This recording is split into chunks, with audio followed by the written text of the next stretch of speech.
The rain hammered against the glass panes of Dinelli's, the water streaking down like weeping trails. I brushed a loose lock of hair behind my ear, steadying another heavy tray of champagne flutes. My feet were throbbing inside the used heels I had picked up at a resale shop. They were black and scuffed at the back, but decent enough for tonight's gala.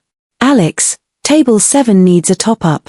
Marco, the floor manager, snapped his fingers right in front of my nose.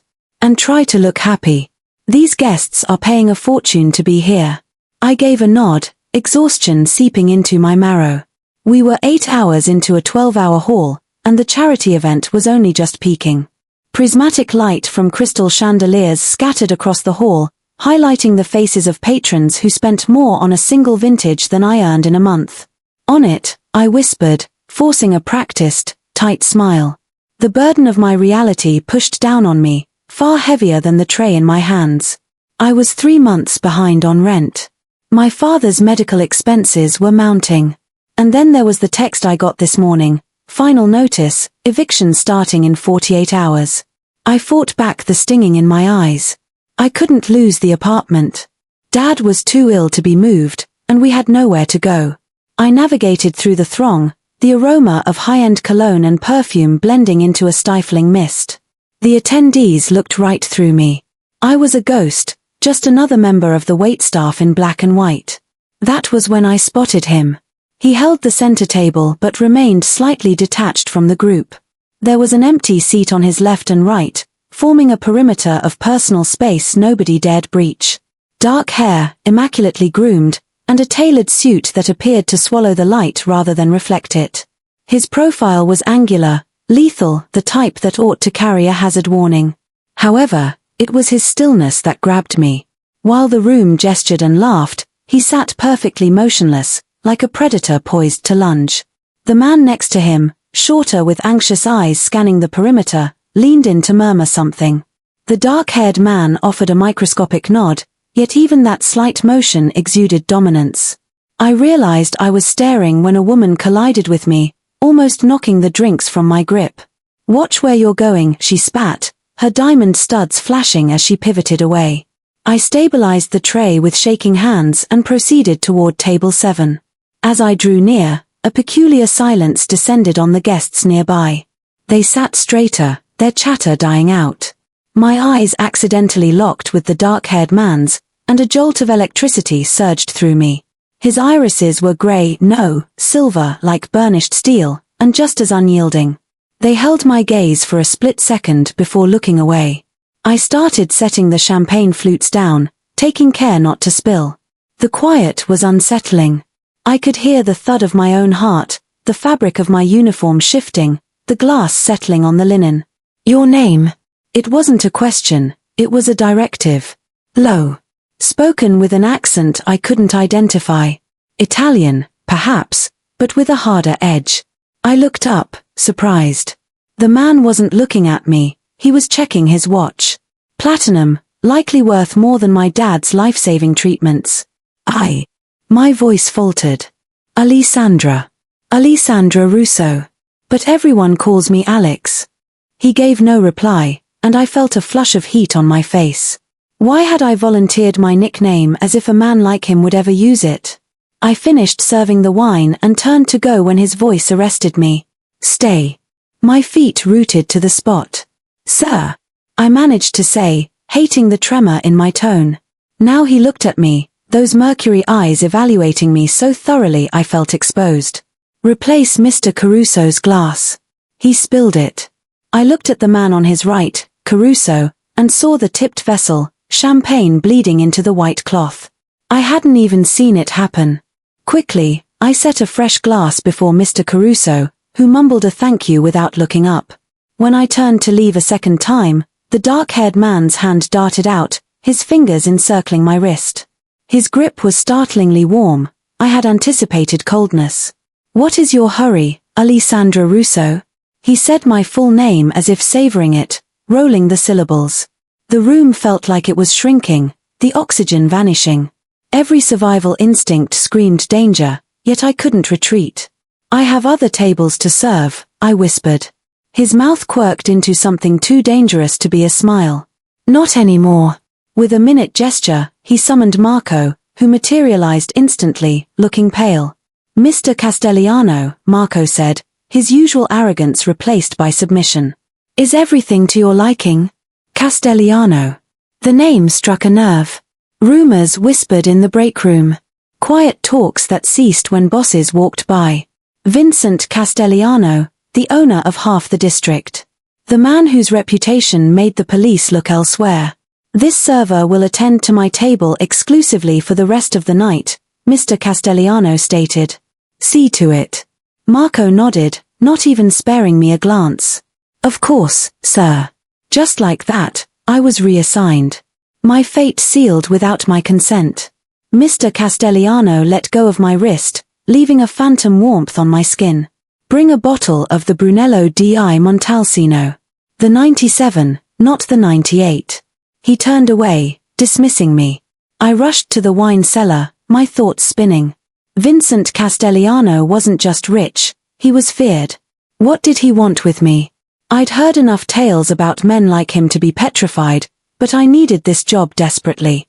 One grievance from him would not only get me fired but ensure I never worked in a reputable venue in this city again. When I came back with the vintage, the table was empty save for Mr. Castellano and his nervous associate. I opened the bottle with trembling hands, hyper-aware of his eyes tracking me. Leave us, he told the nervous man, who immediately rose and departed. My heart battered my ribs. I was alone with him.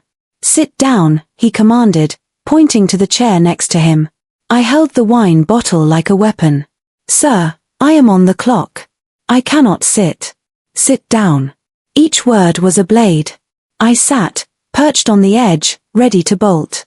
The empty hall suddenly felt massive, drowning out any noise that might signal my distress. How much? He asked. Excuse me? How much do they pay you here? I gulped. Minimum wage plus tips, sir. He made a noise of disdain. And how much do you require? Confusion paralyzed me. I don't understand. He leaned in, and I caught his scent, sandalwood and something darker, like the air before a thunderstorm. The eviction notice. Alisandra, how much do you need to make it vanish? Ice water flooded my veins. How do you know about that? Instead of replying, he produced a phone, not the one I saw earlier, and tapped the screen. Your flat on Harrow Street, 3 months behind, $3,400 total. Your father's cardiac treatments, roughly $27,000 after insurance. Your student loans, deferred but accruing interest. The credit card debt you've built up trying to stay afloat. He looked up, eyes piercing. Did I miss anything? Terror gripped my throat. Who are you? How do you know this? Information is power, Alisandra. And I make it my business to be powerful. He slid the device away. Now answer. How much do you need? My mind reeled. Was this a sick game? A wealthy man dangling salvation before a desperate girl? I don't want your charity, I said, clutching a shred of dignity. His laugh was brief and humorless. I don't give charity. I make investments. A shiver traced my spine. What sort of investment? Before he could reply, the ballroom doors flew open. A man in a dark suit marched in, reaching into his jacket. Mr. Castellano moved with terrifying speed, grabbing my arm and dragging me to the floor just as a gunshot cracked the air. Stay down, he growled, shielding me with his body as glass rained down. More shots fired, followed by yelling and heavy footsteps. Mr. Castellano's weight pinned me to the carpet, his heartbeat steady against my back while mine felt ready to burst. Sir, a deep voice bellowed.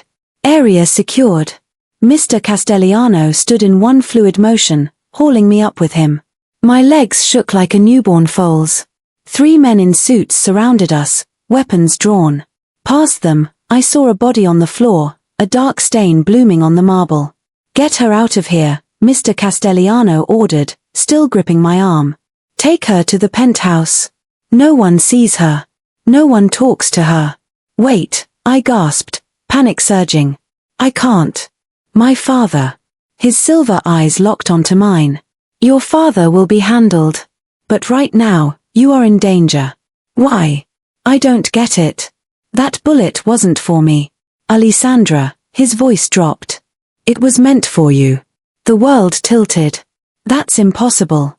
Why would anyone? Because of who your father is. His expression hardened. Or rather, who he was before he became Michael Russo. My mind went blank. What are you saying? My dad is a high school English teacher. Mr. Castellano's eyes narrowed, a flicker of surprise. You don't know, he said, realization coloring his tone. He never told you. One of his men approached urgently. Sir, police in 3 minutes. Mr. Castellano made a choice. You are coming with me, Alisandra. Now. No, I need to go home. My dad needs his meds. I can't just.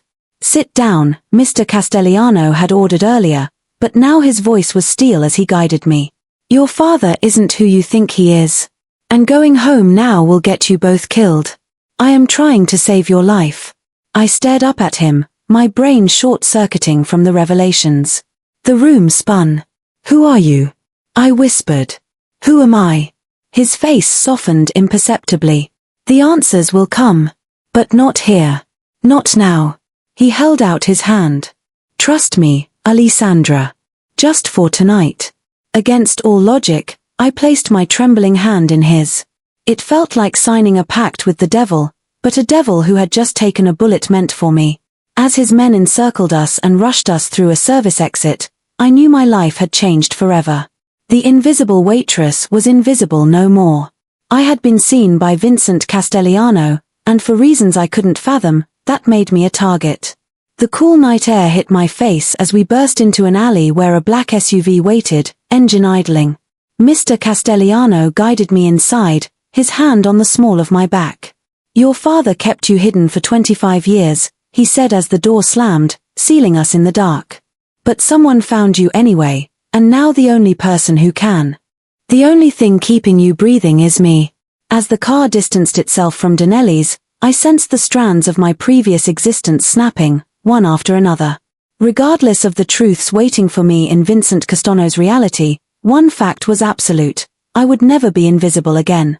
The SUV slid through the rain-slicked avenues, every corner carrying me farther from the life I knew. Vincent Castellano was seated next to me, his profile lit by the rhythmic flash of street lamps that cast shadows against the sharp angles of his face. He hadn't uttered a word since our departure. His focus was entirely on one of his phones, fingers tapping swiftly on the screen. 2 men occupied the front seats. The driver was built like a boulder, hands holding the wheel with expert calm, while the other man constantly scanned the perimeter, one hand tucked inside his jacket. My father. I finally shattered the silence, my voice sounding tiny in the enclosed space. Is he safe? Vincent glanced up from his device. He is being relocated as we speak. My team will make sure he has his medication and everything else he requires. Relocated? You can't just. I cut myself off, the memory of the gunshot returning. The words that had appended my universe echoed. That bullet wasn't meant for me. It was meant for you. Who is he? Who am I? Vincent observed me for a moment, his silver eyes indecipherable. Your father was born Matteo Ricci, son of Carlo Ricci. The names were foreign to me, yet something in the way Vincent spoke them with a mix of reverence and exhaustion made my stomach twist. Carlo Ricci controlled the Eastern Territories for nearly 30 years. Vincent continued, your grandfather was feared, honored, and ultimately betrayed. The night he was killed, your father vanished. The world believed he died in the same attack. A faint smile ghosted over his lips. Instead, he became Michael Russo, married your mother, and raised you in the suburbs, teaching Shakespeare to high schoolers. My head spun. You're telling me my grandfather was, what? Some kind of mobster? He was the head of one of the 5 families, Vincent stated plainly, as if that clarified everything. I let out a laugh, a brittle noise bordering on hysteria. This is insane. My father is a quiet man who grows tomatoes and reads poetry. He isn't some Mafia heir. Vincent's phone vibrated. He checked it, then slid it into his pocket. Look at your hands. What? Your hands, Alisandra. Look at them. Baffled, I turned my palms upward. They were small, with long fingers that my mother used to say were made for playing piano, though we could never afford lessons. Your ring finger and index finger are exactly the same length on both hands, Vincent noted. It is a genetic trait of the Ricky bloodline, rare enough to serve as a signature. Your father has it. His father had it. I stared at my fingers, trying to process the implications. This doesn't prove anything. The DNA test will, however. Results should be back tomorrow. DNA test? I jerked my head up. What DNA test? From your water glass at Donnelly's. I needed to be certain before I intervened. Anger flared, momentarily pushing aside the fear. You had me tested without my consent. His expression remained impassive. Would you have preferred I let you die while I waited for proper introductions? The SUV decelerated, turning into an underground parking garage beneath a sleek high-rise that punctured the night sky. The concrete walls closed around us, swallowing the vehicle in shadow. When we stopped, Vincent's men exited first, scanning the area before opening his door. Come, he said, offering his hand. I hesitated, then took it, allowing him to help me from the car. His palm was warm and calloused, not the soft hands of a man who only gave orders, but of someone who had worked for what he possessed. We entered a private elevator that required a key card and fingerprint. Vincent kept his hand at the small of my back, a touch that was both restraining and protective. The elevator ascended silently, floors ticking away. As we rose above the city, "Where are we going?" I asked, my voice echoing in the small space. "My penthouse. It is the safest place for you right now." "And after right now?" He glanced down at me. "That depends on what you decide." I didn't realize I had choices. The corner of his mouth lifted slightly. "Everyone has choices, Alisandra. But some come with heavier consequences than others." The elevator doors opened directly into a vast living area. Floor-to-ceiling windows revealed the city spread out below, lights glittering through the rain like fallen stars. The decor was minimalist, all clean lines and neutral colors, more like a luxury hotel suite than a home. A woman with a sleek bob and sharp eyes stood waiting, hands clasped in front of her. "Mr. Castellano, everything is prepared as you requested." "Thank you, Diana." Vincent said, "This is Miss Russo. She'll be staying with us for a while. See that she has everything she needs." Diana nodded, her assessing gaze sweeping over me, taking in my server's uniform, my scuffed shoes, my disheveled appearance. "Of course. Would you like me to show Miss Russo to her room now?" Vincent checked his watch. "In a moment. Bring us some tea first." Diana disappeared, and Vincent gestured toward a seating area overlooking the city. I sank onto a leather sofa, suddenly aware of how exhausted I was. The adrenaline was wearing off, leaving me hollow. "Why did you save me?" I asked as Vincent took a seat across from me. "If what you say is true, if I'm a Ricky, aren't we supposed to be enemies or something?" His expression softened slightly. "The old blood feuds died with your grandfather's generation. Besides, there are more pressing concerns than decades-old rivalries." "Like what?" "Like why someone would break 25 years of silence to put a bullet in Carlo Ricci's granddaughter." Diana returned with a tray holding an elegant teapot and 2 cups. She poured, then disappeared again, silent as a ghost. I wrapped my hands around the warm cup, seeking comfort. "I still don't understand. If no one knew who I was, how did someone find me? And why now?" Vincent leaned forward, elbows on his knees. In the dim light, with his tie loosened and a shadow of stubble darkening his jaw, he looked less like a fearsome mafia boss and more like a tired man carrying too many secrets. 2 weeks ago, someone accessed sealed records from the night Carlo died. The next day, an old associate of your father's was found murdered in his home. 3 days after that, another. Someone is systematically eliminating everyone who knew about Matteo Ricci's escape. He paused. Your father must have realized he was being hunted. That's why he fell behind on payments. He was preparing to run, but he's sick. I protested. He can barely walk up a flight of stairs. Which is why he sent out distress signals instead. Distress signals? Vincent's expression was unreadable. Your apartment building is owned by a shell corporation that reports to a holding company that ultimately answers to me. Your father knew exactly who he was refusing to pay rent to. The implications hit me like a physical blow. He wanted you to notice us, to find me. Matteo was always clever. He knew he was running out of time. Vincent sipped his tea. What he didn't know was how close his enemies already were. The shooter tonight was just a hired gun, but whoever is paying knows your identity, your routine, possibly everything about you. A chill ran through me. How? I'm nobody. I work double shifts, take care of my dad, try to stay afloat. That's it. The same way I found you. Money buys information, Alisandra. And someone has invested heavily in finding Carlo Ricci's descendants. My head throbbed. It was too much to process. My quiet, bookish father as the son of a mob boss. My ordinary life as some kind of elaborate cover. And now assassins targeting me for a bloodline I never knew I had. I need to see my father, I said, setting down the cup with trembling hands. Not yet. It's not safe. You don't understand. He needs me. His medication has to be administered at specific times. He forgets to eat. Alisandra. Vincent's voice was firm, but not unkind. Your father has lived 2 lives. He survived things you can't imagine. Trust that he can manage one night without you. I wanted to argue, but exhaustion was pulling me under. Diana reappeared as if summoned by some unseen signal. Your room is ready, Miss Russo, she said. I've laid out some clothes that should fit you. Vincent nodded.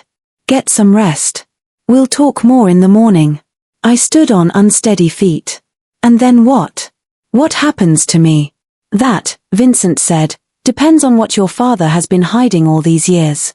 Diana led me through the penthouse to a guest suite larger than my entire apartment. A set of silk pajamas waited on a king-size bed along with toiletries and even a new toothbrush. I thanked Diana, who simply nodded and closed the door, leaving me alone. I sank onto the edge of the bed, running my fingers over the smooth fabric of the pajamas. None of this felt real. 12 hours ago, I'd been worrying about making rent. Now I was in a penthouse wearing clothes that probably cost more than my monthly salary, hiding from killers who wanted me dead because of a grandfather I never knew existed. After showering, I crawled between sheets so soft they felt like clouds, but sleep eluded me. Every time I closed my eyes, I saw the shooter, heard the crack of gunfire, felt Vincent's body covering mine. I kept replaying his words. That bullet wasn't meant for me. It was meant for you. Eventually, I rose and moved to the window, staring out at the city below.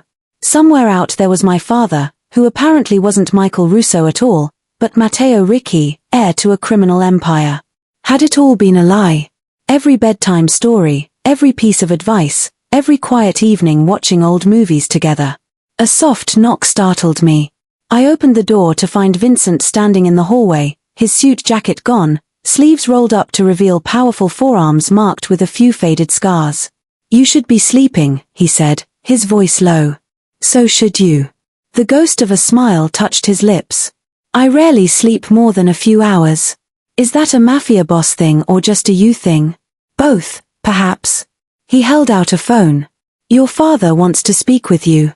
I took the phone with shaking hands, pressing it to my ear. Dad, Alex. His familiar voice brought tears to my eyes. Are you all right? Am I all right? I choked out a laugh. Dad, what's going on? Where are you? Somewhere safe. He sounded tired. Older than his 58 years. I'm sorry, sweetheart. I never wanted you involved in this life. So, it's true. Everything he told me. A heavy sigh. Yes, I was born Matteo Ricci. My father was Carlo Ricci. The confirmation hit harder than I expected. Why didn't you tell me? To protect you. If you didn't know, you couldn't accidentally reveal anything. But now someone found us anyway. Yes. The word was weighted with regret. Alex, listen to me carefully. You need to trust Vincent. I glanced at Vincent, who had moved away to give me privacy but remained within sight. Why? If he's in the same business your father was. Because for 25 years, He has kept his promise to me, my father interrupted. And because right now, he is the only person capable of keeping you safe. Safe from what? Who is trying to murder me? I don't have those answers yet, but Vincent will uncover them. He let out another heavy sigh. I must go. Please remember that I love you, Alex. Everything I did, the lies, the secrecy, it was all to provide you with a normal life. Dad, hold on. Trust Vincent, he said again. And please, forgive me. The call ended abruptly. I brought the phone down, my eyes swimming with tears. Vincent stepped forward, gently removing the device from my unfeeling fingers. He is safe, he promised.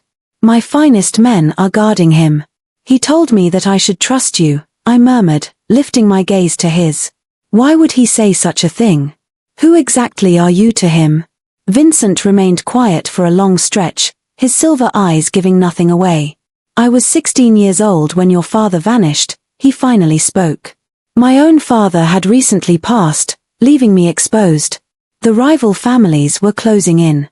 Mutero could have easily wiped me out then, removing a future competitor for territory. Instead, he aided my escape. He provided me with enough funds to begin a new life elsewhere. But you didn't go. No. I remained and constructed my own empire. His jaw set firmly. Once I possessed enough power, I located him to settle my debt. He requested only one thing, that I watch over his daughter should any harm ever befall him. I gazed at him, finding it hard to match the lethal man who instilled terror with a mere look to a person who would honor a promise made decades ago. So all of this, the penthouse, the security detail, it is merely settling a score? A flicker passed through his eyes. It began as such. And now? Vincent moved nearer. He was close enough that I could sense the warmth emanating from him. Now, I find that I am invested in your safety far beyond any obligation to your father. My breath hitched in my throat. Why? He lifted his hand, paused for a second, and then tenderly tucked a lock of hair behind my ear. The contact was electric, driving a shiver down my spine. Because you look at me with no fear, he murmured. Because you challenged me when everyone else simply obeys. Because you are concerned for your ailing father even while assassins are hunting you down. His lips curved slightly. And because you possess the Ricky fire, even if you are not yet aware of it. Before I could reply, his phone vibrated. The intimate atmosphere fractured as he retreated, glancing at the screen. Try to get some sleep, he instructed, his voice reverting to its typical authoritative pitch. Tomorrow will be trying. As he turned to depart, I called out. Vincent. He stopped, glancing back over his shoulder. It was the first time I had addressed him by his given name. Thank you, I said. For saving my life. His expression softened imperceptibly. Rest, Alisandra. I will be nearby if you require anything. Once he was gone, I climbed back into bed. My thoughts were still sprinting, yet my heart felt strangely steadier. Whatever tempest was approaching, whatever revelations awaited regarding my lineage and history, at least I was not confronting them in isolation. I drifted off with thoughts of silver eyes and tender hands, questioning if the true peril was not the killers tracking me, but the man who had vowed to keep me safe. Sunlight filtered through the blinds, stirring me from a restless slumber. For a confusing instant, I did not know where I was, the opulent linens, the expansive chamber, the sweeping view of the skyline. Then the events of the previous day flooded back, the gunfire, Vincent's disclosures, my father's admission. I sat up, rubbing the sleep from my eyes. A gentle rap on the door announced Diana's arrival. She bore a tray laden with coffee and the scent of fresh pastries. Good morning, Miss Russo, she greeted, placing the tray on a small table near the window. Mr. Castellano requested I tell you that fresh clothing has been placed in the closet. He will join you in the dining area whenever you are prepared. Thank you, I replied, feeling self-conscious in the loaned silk pajamas. What time is it? Just past 9. She started toward the exit, then hesitated. If I may say so, Mr. Castellano seldom brings guests to this place, particularly not under protection. You must be quite significant. Before I could answer, she slipped away, leaving me to ponder the implications of her words. The closet contained a selection of apparel in my exact size. There were jeans, blouses, and even undergarments with the tags still on. I attempted not to dwell on how Vincent had obtained my measurements as I chose a simple ensemble, dark denim and a plush grey sweater that likely cost more than I earned in a week. Once dressed, I trailed the aroma of coffee through the penthouse. Vincent was seated at a glass dining table, papers splayed out in front of him, 2 phones close at hand. He was dressed in a charcoal suit that was tailored to perfection. His dark hair was slicked back, looking every bit the formidable tycoon or crime lord. It remained hard to harmonize those 2 personas.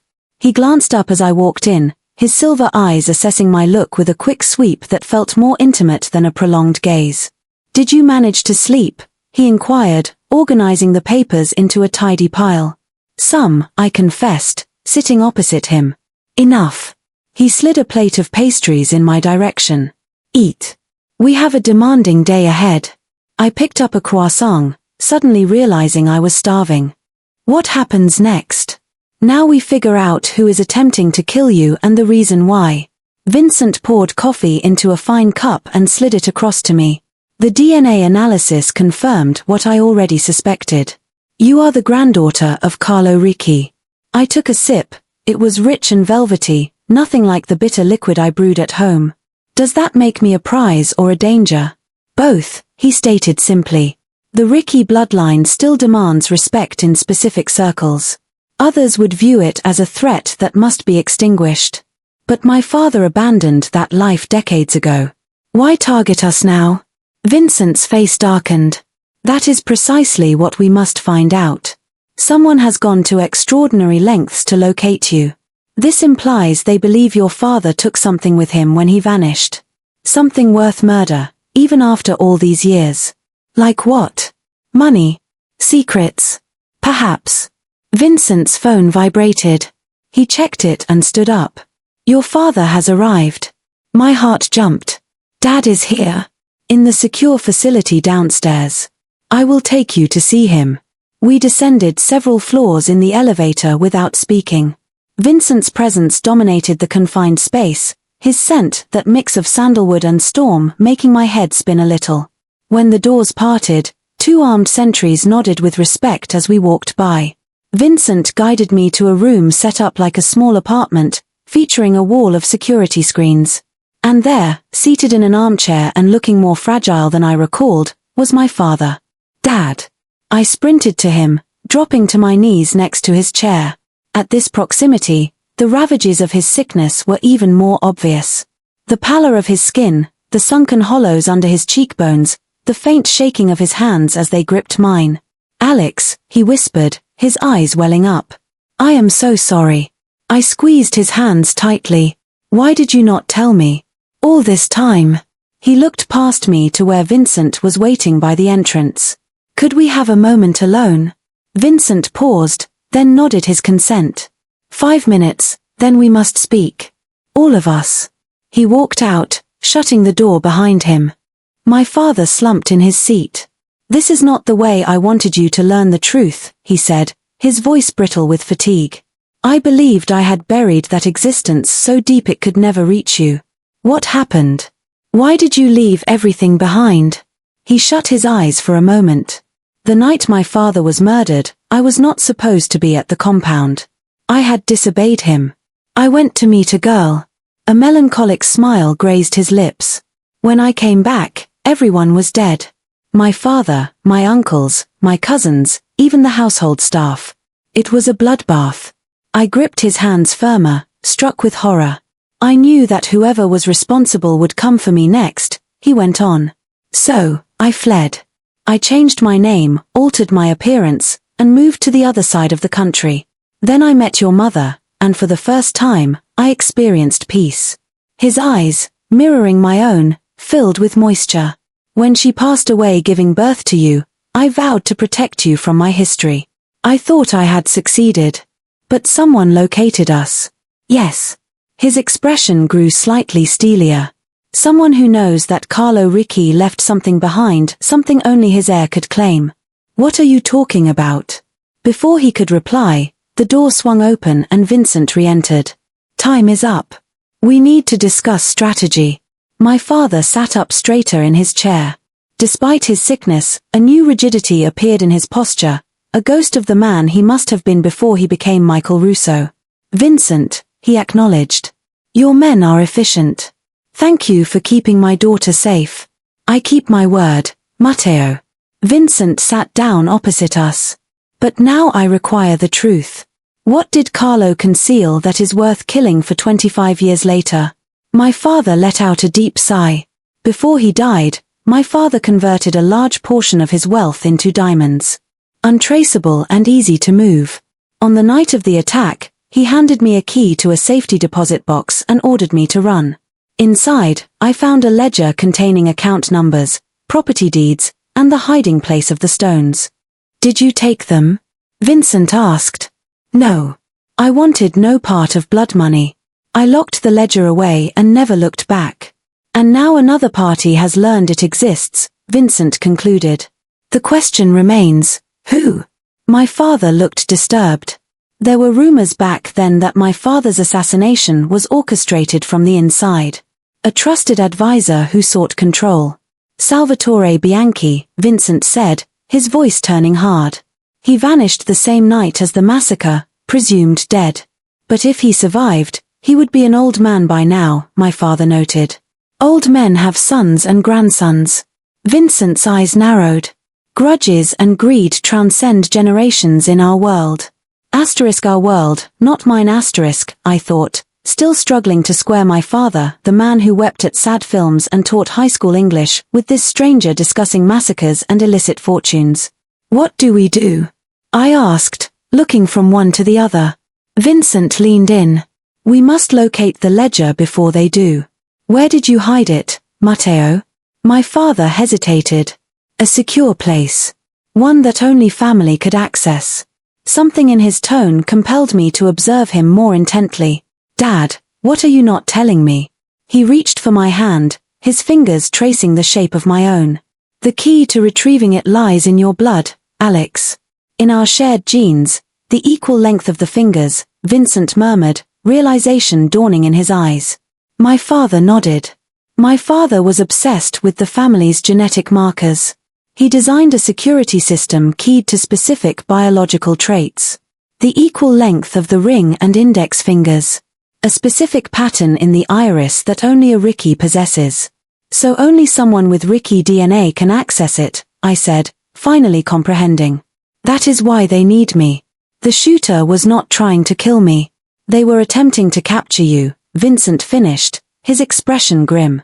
Killing you was likely a contingency if the abduction failed. A chill swept through me. What is our move now?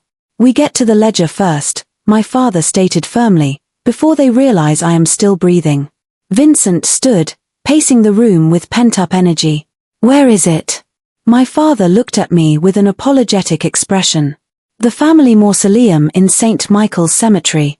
I concealed it behind my grandfather's nameplate. A cemetery? I could not hide my disbelief. You hid a fortune inside a grave. It was the... My father insisted there was one location that would remain untouched. The Reiki family mausoleum is sealed against everyone except for blood relatives. Vincent was already occupied with his phone, barking out commands. When he concluded the call, he turned to face us. We make our move tonight. My men will secure the perimeter, but Alisandra is the only one who can enter the crypt. I must go with her, my father argued, attempting to rise from his seat. No, Vincent and I stated in perfect unison. Dad, you are too weak, I added softly, assisting him back into his chair. I can handle this. Vincent stepped up beside me, his presence feeling solid and reassuring. I will be with her the entire duration. No harm will come to her. My father observed him for a long moment before nodding slowly. I trust you, Vincent. I always have. He shifted his gaze to me, his eyes brimming with a mixture of pride and deep regret. You have more of the Reiki spirit in you than you realize, Alex. More than I ever desired for you. The anguish in his voice shattered my heart. I knelt beside him once more, grasping his hands in mine. I am still your daughter. Nothing changes that. His smile was melancholic. Everything changes now. Once you open that vault, there is no going back. The wealth inside, it comes with a price. I don't want it, I said resolutely. We will retrieve the ledger, stop whoever is hunting us, and then return to our lives. My father exchanged a glance with Vincent that I could not interpret. It isn't that simple, he said gently. The Reiki name, the heritage, it is in your blood now, acknowledged. Once certain people are aware you exist, they will never cease coming for you. Then what am I supposed to do? It was Vincent who answered. Accept protection permanently. I turned to him, startled. What does that mean? His silver eyes were intense, locking onto mine. It means you live under my guard, in my world, bearing my name. You are talking about making her your wife, my father stated flatly. The word hung in the air between us, wife. I stared at Vincent, rendered speechless. It is the most efficient solution, Vincent replied, his tone professional, yet his eyes never left mine. My protection extends to anyone bearing my name. No one would dare touch her. And what about what I want? I found my voice at last. Don't I get a say in my own future? Vincent's expression softened slightly. Of course, but understand this. There are limited options that ensure your survival. My father sighed heavily. He is right, Alex. In this world, you are either family or you are not. Vincent's offer, it is more generous than you realize. I felt trapped between two worlds, the safe, ordinary life I had known, and this dangerous new reality where my very blood made me a target. And at the center of it all was Vincent Castellano, the man who had saved my life and now offered me his name as a shield. I need time, I said finally. Let's get through tonight first. Vincent gave a single nod. Fair enough. As we prepared for the cemetery mission, I couldn't help but wonder if I was walking toward my salvation or my doom. Either way, after tonight, nothing would ever be the same again. Dusk settled over the city as we prepared to depart for St. Michael's Cemetery. Vincent had outfitted me in dark clothing, practical black pants, a fitted sweater, and leather boots with good traction. I felt like I was dressing for a heist rather than a visit to my ancestors' graves. Take this, Vincent said, pressing something into my palm. It was a small silver pendant on a delicate chain, a stylized lion with ruby eyes. It is the Castellano crest. If we are separated, it identifies you as under my protection. I slipped it over my head, the metal feeling warm against my skin. Will it actually help? In my world, symbols matter. His fingers lingered briefly at my neck, adjusting the chain. My name carries weight. Use it if necessary. We rode down in the private elevator, tension building with each descending floor. In the parking garage, 4 SUVs with tinted windows waited, engines running. Decoys, Vincent explained as we approached the vehicles. Standard procedure. I nodded, trying to appear unfazed by these cloak and dagger measures that were apparently standard in his life. We entered the third vehicle, Vincent's hand steady at the small of my back. Inside, 2 armed men nodded respectfully. Status? Vincent asked as we pulled away, the other SUVs dispersing in different directions. Perimeter secure, sir, the man in the passenger seat reported. Team 1 is already on site, sweeping the cemetery. No unusual activity detected. Vincent's phone buzzed. He read the message, his jaw tightening. The Biensi compound has been active tonight. Multiple vehicles departing in the last hour. They know, I whispered, a chill running through me. Perhaps. Vincent's eyes were hard, calculating. Or they are responding to another matter. Either way, we move quickly. The journey to the cemetery took nearly an hour, navigating through the city and then into the quieter outskirts. Vincent remained silent beside me, occasionally checking his phone or speaking quietly into a small communication device in his ear. I stared out the window, watching as streetlights gave way to darker roads, trees casting long shadows in the moonlight. We finally stopped about a block from the cemetery entrance. Vincent turned to me, his expression grave. The mausoleum is near the center, correct? I nodded. According to my father's directions. We will approach on foot. Stay close to me. He checked a sleek handgun before tucking it inside his jacket. "If anything happens, you run. My men will find you." The night air was crisp, carrying the scent of autumn leaves and distant rain. Vincent led me along a path that skirted the main entrance, heading toward a less conspicuous side gate, where a shadow detached itself from the wall. One of his men, who unlocked the gate for us with a quick nod. St. Michael's Cemetery stretched before us, a city of stone and marble beneath a canopy of ancient trees. Moonlight filtered through bare branches, casting ghostly patterns across the graves. In daylight, it might have been peaceful. At night, every shadow seemed to harbor threats. Vincent's hand found the small of my back, guiding me forward. We moved silently between headstones and monuments, our breathing forming small clouds in the cold air. I tried to focus on my father's directions, scanning for landmarks. "There," I whispered, pointing to a hill crowned with larger mausoleums. "The Reikai tomb should be on the eastern slope beneath an oak tree." Vincent murmured something into his communication device, and I glimpsed movement in the distance, his men taking positions around the area. We climbed the gentle slope, my heart pounding harder with each step. What if my father was wrong? What if the ledger wasn't there? Or worse, what if someone had already found it? The Reikai mausoleum rose before us, a grand structure of pale marble that gleamed in the moonlight. Classical columns supported a pediment adorned with carved angels and a single word, Reikai. "My father said there is a specific sequence to open the outer door," I said, studying the elaborate bronze doors. "Based on Fibonacci numbers using the dates of birth carved on the nameplates inside." Vincent examined the doors. "No lock. That is the point. The sequence activates a hidden mechanism." I ran my fingers along the ornate carvings, finding a series of small, almost imperceptible buttons worked into the design. My father said his grandfather was paranoid about grave robbers. He designed this himself. Following my father's instructions, I pressed the buttons in sequence, each corresponding to a number in the Fibonacci series. On the final press, a soft click echoed in the quiet night, and the heavy doors swung inward. The air that greeted us was cool and stale, untouched for decades. Vincent produced a small flashlight, illuminating a chamber lined with marble niches, each bearing a nameplate and dates of birth and death.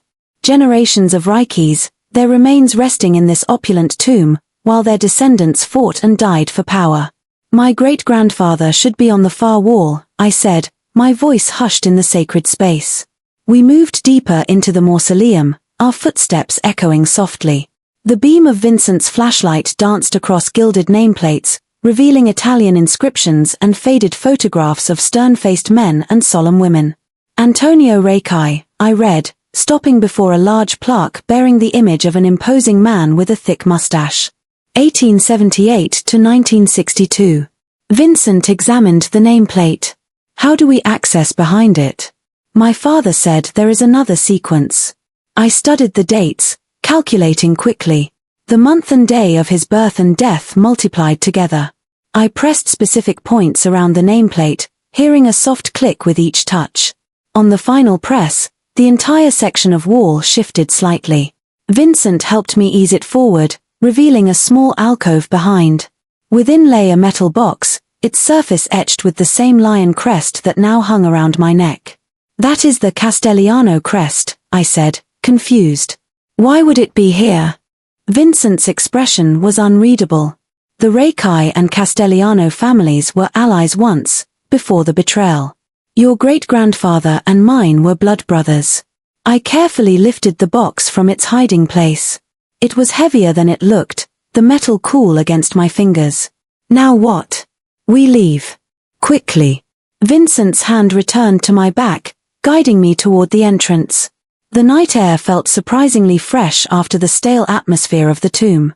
We sealed the mausoleum doors and began our descent back toward the cemetery entrance, the box tucked securely under my arm.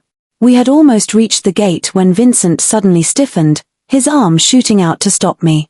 "Down," he commanded, pushing me behind a large headstone. Seconds later, I heard it. The soft crunch of footsteps on gravel approaching from the main entrance. Vincent drew his gun, his body positioned to shield mine. "How many?" I whispered. At least 4, he murmured. They must have followed one of the decoys. He pressed his communication device. East quadrant. 4 hostiles converge quietly. More footsteps now, spreading out among the graves, searching. My grip tightened on the metal box as I pressed myself against the cold stone. Vincent's eyes met mine in the darkness. When I move, run for the gate. Don't stop. Don't look back. I nodded, heart thundering in my chest. A beam of light swept across the ground near our hiding place. Vincent tensed, ready to spring.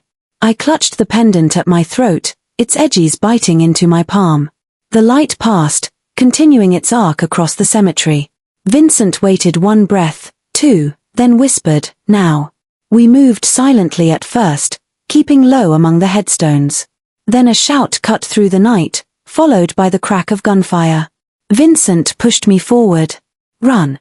I ran, the box clutched to my chest, boots slipping on wet grass. Behind me came more shouts, more gunfire, and the heavy sound of pursuit.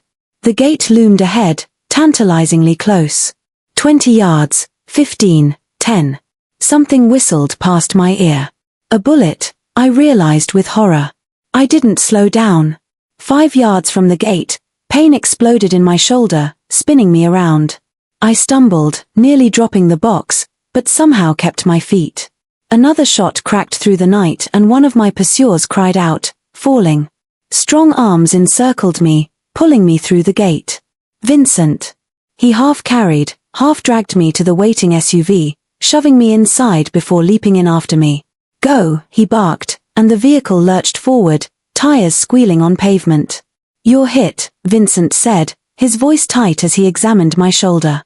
It's only a graze, I managed to gasp, although the searing fire in my arm suggested a different story.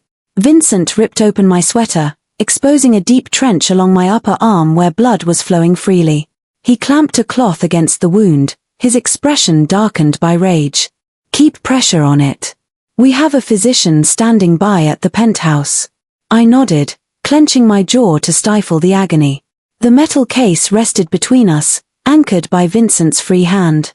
Did you recognize them? I asked as the SUV tore through the darkness, flanked by 2 identical vehicles that had appeared to escort us. Bianca's operatives, Vincent confirmed with a grim tone. It appears the old alliance is still operational. Did we lose anyone? A flicker of surprise passed through Vincent's eyes, perhaps unexpected that my primary worry was for his team. No. 2 are injured, but they will survive. I slumped back, overcome by sudden fatigue. As the adrenaline waned, the pain began to assert its dominance. What happens next? Next, we unlock the box and finish this. Vincent's hand found mine, offering a gentle squeeze. You performed well tonight, Alisandra. Your father would be proud. Upon our arrival at the penthouse, the doctor was waiting as promised. He cleansed and sutured the wound with rapid efficiency, administered painkillers, and left with a deferential nod to Vincent, who had refused to leave my side throughout the process. You require sleep, Vincent stated once the doctor was gone. I shook my head, my gaze fixed on the metal box now resting on the coffee table. Not until we understand what was worth dying for. Vincent observed me for a beat, then acquiesced with a nod. Very well. My father was waiting for us in the living area. His face was drained of color with worry. Alex, they told me you were hit. I'm all right, Dad, I assured him, stepping into his cautious embrace. It's just a scratch. His focus shifted to the box. You retrieved it? Yes. Now we have to open it. I turned to Vincent. How do we manage that? My father approached the container, tracing the engraved crest with his fingertips. Your mother's wedding ring, he whispered. I had it altered after her passing. The center stone is the key. I reached for the ring hanging on a chain beneath my sweater, my most precious possession. With care, I unclasped it and handed it to him. He removed the small diamond from its setting and inserted it into a nearly invisible recess in the lion's eye on the box. With a soft click, the lid released. Inside lay a leather-bound ledger, yellowed by time, and beneath it sat a velvet pouch. My father opened the book first, its pages dense with neat columns of figures, addresses, and names. The Ryukai Empire, he murmured. Properties, accounts, contacts, everything Carlo built over his lifetime. Vincent peered over my father's shoulder to examine a page. Most of these accounts would be long frozen, but the properties. His finger followed a list of addresses. Many of these would still be valid. They would be worth millions, perhaps billions in the current market. My father placed the ledger aside and opened the velvet pouch. Diamonds spilled onto the table, catching the light. There were dozens of them, each the size of a small pebble. Untraceable wealth, Vincent noted softly. Enough to rebuild an empire. I stared at the glittering stones, feeling strangely detached. This is what they were willing to kill for. Rocks and old paper. Power, Vincent corrected. These represent power, Alisandra. The ability to start over, to challenge existing hierarchies. He looked at my father. Salvatore Bianca has been consolidating his position for years. With this ledger, he could claim everything that was once Carlo's. And now? I asked. What happens to all this? My father closed the pouch, his expression resolute. It belongs to you, Alex. You are the last Ryukai. I shook my head immediately. I don't want it. Any of it. It is not that simple, Vincent said, his voice gentle but firm. Whether you claim it or not, others know you exist now. They will never stop coming for what they believe should be theirs. The weight of his words settled over me. There was no going back to my old life. The waitressing shifts and quiet evenings with my father were gone forever. Then what do I do?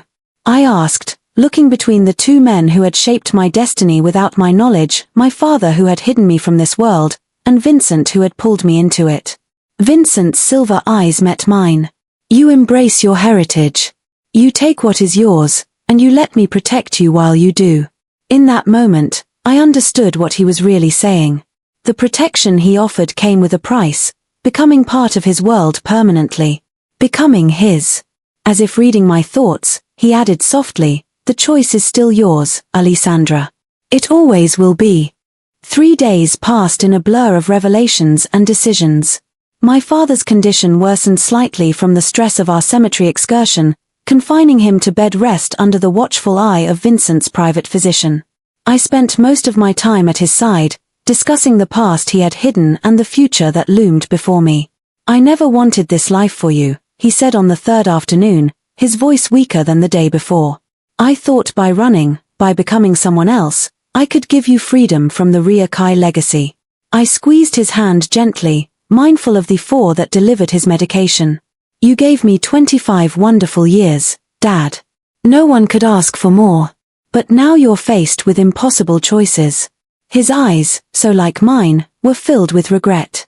Vincent Castellano is a dangerous man, Alex. Powerful, feared, but he is honorable in his own way. You trust him? I observed. It wasn't a question. With your life? Yes. My father sighed. With your happiness? That depends on you. Outside my father's room, Vincent's world continued to move at a relentless pace. Teams of lawyers reviewed the property deeds from the ledger, confirming which were still valid. Security remained tight around the penthouse with guards rotating shifts and surveillance monitoring every approach. And at the center of it all, Vincent himself orchestrated a complex game of power and protection. His silver eyes always watching, always calculating. I found him late that night on the penthouse balcony, a glass of whiskey in hand as he gazed out at the city lights. He'd removed his suit jacket and tie, the top buttons of his shirt undone, revealing the strong column of his throat. It was the most unguarded I'd seen him. Your father? He asked without turning. Sleeping finally, I said, moving to stand beside him at the railing. The night air was cool, carrying the scent of approaching rain. The doctor says he needs to be in a hospital. Too exposed. Vincent took a sip of his whiskey. I've arranged for a specialist to come tomorrow, the best in the country. I nodded, grateful yet again for his resources. Any news about the Bianca? They've gone quiet. Regrouping most likely. His jaw tightened. Salvatore's grandson, Marco, has taken over operations. His young, Ambitious, dangerous. You know him?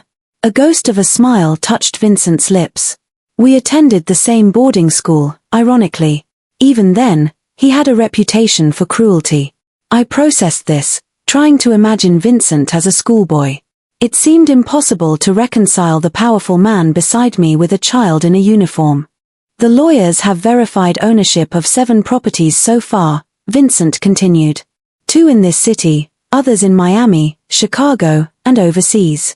All still in the Ryokai name, all valuable. I don't care about property or money, I said, wrapping my arms around myself against the chill. Vincent set down his glass and removed his suit jacket, draping it over my shoulders. The weight of it enveloped me along with his warmth and scent. Whether you care or not, these assets make you a target, he said, his voice low. Marco Bianca believes they belong to him through his grandfather's claim. He won't stop until he has them or until you're dead. I turned to face him fully. Then we give them to him. The properties, the diamonds, all of it. I just want my life back. Vincent's expression softened, something like tenderness flickering in his eyes. Alisandra, don't you understand? There is no going back. Even if you surrendered everything, the Bianca family would still eliminate you to prevent any future claims. In our world, loose ends don't survive. Your world, I corrected. Not mine. It became your world the moment that bullet was meant for you. His hand rose to my face, fingertips tracing my cheek with surprising gentleness. You have your grandfather's eyes, his determination. The Ryokai blood runs strong in you whether you acknowledge it or not. I leaned into his touch despite myself. So what do I do? Hide forever? Live in fear? No. His voice was firm. You take what's yours. You build something stronger than what they can destroy. And you align yourself with power that even the Bianca won't challenge. You, I whispered. Vincent nodded, his thumb brushing my lower lip. Me. The proposal that had hung unspoken between us for days suddenly crystallized into reality. You're asking me to marry you? Yes. No romantic declarations, no flowery words, just that single decisive syllable. My name, my resources, my protection, all yours. And what do you get from this arrangement? His silver eyes darkened. The Ryokai assets would double my territory. Together, our families would control the eastern seaboard. No one would dare challenge us. A business merger, then. I stepped back, his jacket sliding from my shoulders. How romantic. Vincent caught the jacket before it fell, his other hand grasping my wrist. Don't mistake pragmatism for lack of desire, Alisandra. His voice dropped lower, rougher. I've wanted you since I first saw you at Dinelli's. The business advantages are secondary. Heat rushed to my face. You barely know me. I know enough. His grip on my wrist loosened, becoming a caress. I know you work double shifts to care for your father. I know you wear second-hand shoes, but give your tips to the busboy who's saving for college. I know you read poetry to your father when his eyes are too weak to see the pages. I stared at him, startled by how much he'd observed. You've been watching me for months, he admitted without shame. Ever since your father stopped paying rent, his signal that trouble was coming. The realization that Vincent had been present in my life long before I knew him was both unnerving and strangely comforting. So when you came to Dinelli's that night, I was there to meet you, to see for myself if Matteo Ricci's daughter was worth protecting. A smile touched his lips. You exceeded every expectation. Before I could respond, the balcony door opened and Diana appeared. Mr. Castellano. Urgent call from Sector 4. Vincent's expression immediately closed, returning to the impassive mask of the Mafia boss. Excuse me, he said, taking his jacket and following Diana inside. I remained on the balcony, my thoughts in turmoil. Marriage to Vincent Castellano, a man I barely knew, yet who had saved my life, protected my father, and now offered me a future I had never imagined. Was it a devil's bargain, or my only salvation? The next morning, my father's condition had stabilized enough for a serious conversation. I sat beside his bed, the weight of decisions pressing down on me. Vincent asked me to marry him, I said quietly. My father nodded, unsurprised. And your answer? I haven't given one yet. I twisted my mother's ring around my finger. Dad, I don't know what to do. He's offering protection, security, everything we need right now. But not love, my father. I averted my gaze. He claims he desires me. Perhaps that is sufficient for a beginning. My father took my hand in his. When I first encountered your mother, I was living through my bleakest hour. I was on the run, concealing myself, perpetually glancing behind me. She became my steadying force. She was the reason I became Michael Russo rather than staying Matteo Ricci. His eyes drifted, lost in the memory. I wasn't aware it was love initially, merely that I required her presence. The affection arrived subsequently, expanding daily until it devoured me wholly. Are you suggesting I ought to accept his proposal? I am telling you that in this world of ours, yes, ours, Alex, regardless of your preference, unions have been founded on much less. Safety, leverage, defense. He tightened his grip on my hand. Vincent Castellano isn't the husband I would have selected for you in a different existence. However, he is the one man capable of keeping you breathing in this one. Furthermore, I suspect that with time, something deeper could develop between you two. Before I could offer a reply, a disturbance in the corridor caught my ear. Shouting voices, rushing steps. My father stiffened, his gaze snapping toward the entrance. Remain here, I instructed, standing up to check the situation. Out in the hall, Vincent's soldiers moved with intent, guns drawn.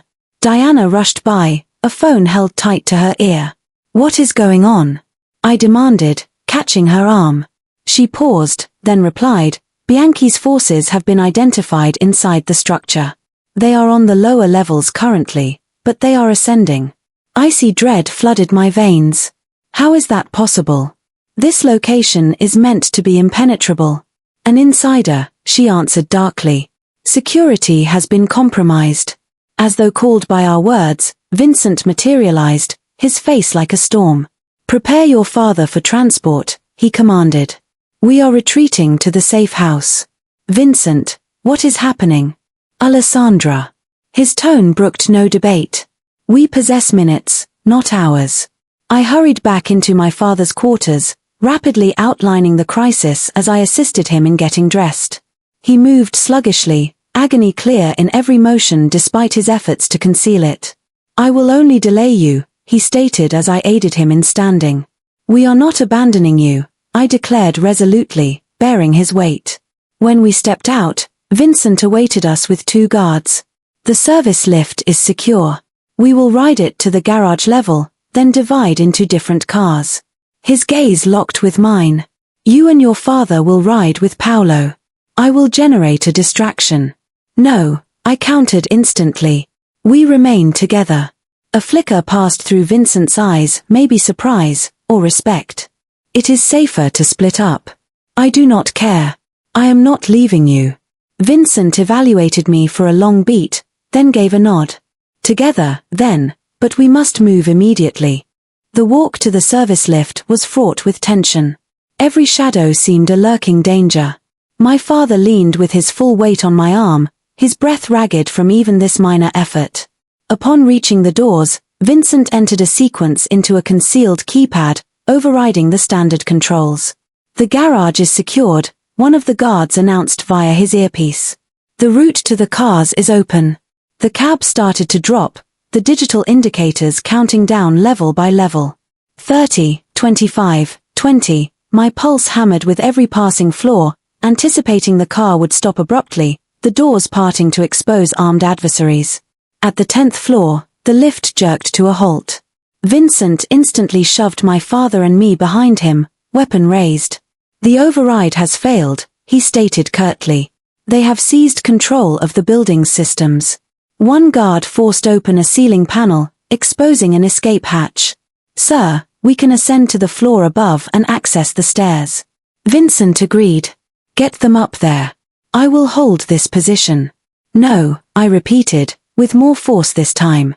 We stick together. You said so yourself. In this life, there is no space for loose ends. Our gazes clashed in a silent war. Eventually, Vincent offered a sharp nod. Up, Then, everyone. Maneuvering my father through the hatch was a struggle, his frailty becoming more obvious by the minute. By the time we gathered in the dim elevator shaft, he was ashen and trembling. I cannot manage the stairs, he confessed, his tone defeated. You must proceed without me. Dad, no. Alisandra. His voice, while faint, held the command of the man he used to be. Hear me. I have lived 2 lifetimes already, which is more than most receive.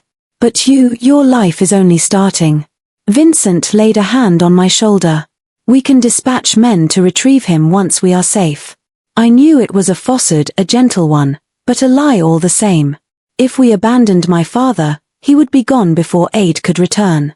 The dilemma facing me was impossible. Remain and likely perish alongside my father, or depart and survive with the burden that I had forsaken him. My father perceived the inner turmoil in my gaze and made the decision for me. Vincent, he said, his voice suddenly gaining strength. You vowed to safeguard my daughter. Prove it now. Get her out of here, regardless of her protests. Vincent's expression was somber as he nodded. You have my pledge, Matteo. Before I could object, my father drew me into a crushing hug. I love you, Alex.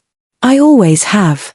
Everything I did was to protect you, I completed the thought, tears coursing down my cheeks. I know, Dad. I love you as well. He pressed an object into my hand. The velvet bag of diamonds. Your birthright. Utilize it wisely. Then he shoved me toward Vincent. Leave now. Vincent's arm coiled around my waist, essentially hoisting me up as I struggled to remain. We must move, he urged in my ear. Do not let his sacrifice be in vain. The final glimpse I caught of my father was him standing erect and proud in the shaft, no longer the invalid I had known, but Matteo Ricci once again, confronting his fate with valor. We ascended to the next level and pried the doors apart, stepping into a vacant corridor.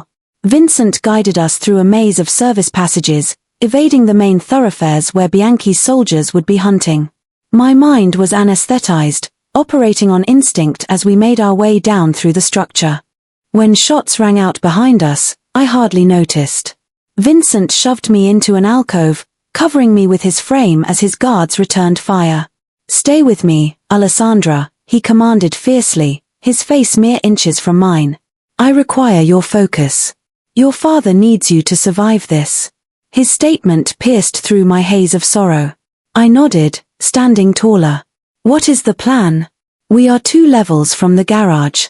We sprint for it on my mark. His silver eyes bored into mine.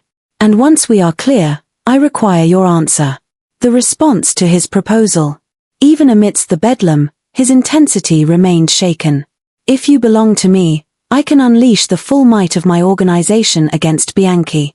If not, he left the alternative unsaid. In that instant, with bullets whizzing past and my father giving his life for my freedom, the choice solidified with absolute clarity. The former Alex, the unseen waitress in used shoes, had already vanished. What survived was the blood of the Ricci lineage, heiress to an empire constructed on power and terror. I reached up, grazing Vincent's cheek. Yes, I replied. I will be your wife. A look of fierce possessiveness flared in his gaze. Without warning, he kissed me roughly, demanding and claiming. Heat rushed through me, expelling the grief and terror, substituting them with a strange new strength. When he withdrew, his expression had changed, no longer just protective, but triumphant. Now let us slaughter these bastards and avenge your father, he declared. He is not dead yet, I reminded him, a steeliness I didn't recognize entering my tone. Vincent's smile was predatory. And neither are we. The ensuing firefight was a haze of sound and motion. Vincent's team carved a path for us, and we sprinted through utility halls and down emergency stairwells, finally bursting into the garage where more of his crew waited with idling engines. As we raced away from the tower, explosions shook the building behind us. Vincent's farewell present to Bianchi's forces. I stared through the back window as fire crawled up the side of the high-rise, knowing my father remained inside, yet comprehending his decision with a clarity born of my newly awakened Ricci blood. We will come back for him, Vincent vowed, his hand seeking mine in the gloom of the vehicle. Dead or alive, We will bring him home. I nodded, feeling a metamorphosis finalizing within me. Alisandra Russo was fading away, and someone new was assuming her position. Someone with my visage and voice, but with an ancient legacy flowing through her veins. Where are we going? I asked. Vincent's fingers clamped around mine. To war, Alisandra. First, we secure you as my bride. Then, we obliterate the Bianchi entirely. As the city smeared past our windows and daybreak cracked the horizon, I realized I was no longer afraid. The bullet intended for me that first night at Dinelli's had missed its target. Yet, it had still killed someone, the innocent, invisible girl I once was. In her seat sat the future Mrs. Castellano, the last of the Ricci line, ready to take her station beside the most dangerous man in the city. Vincent had saved my life that night at Dinelli's, just as he had promised. But in doing so, he had tethered me to a fate I never could have conceived, one where danger and power walked hand in hand, and love and fear were opposite sides of the same lethal coin. I was not running from my heritage any longer. I was embracing it, and heaven help anyone who stood in my path.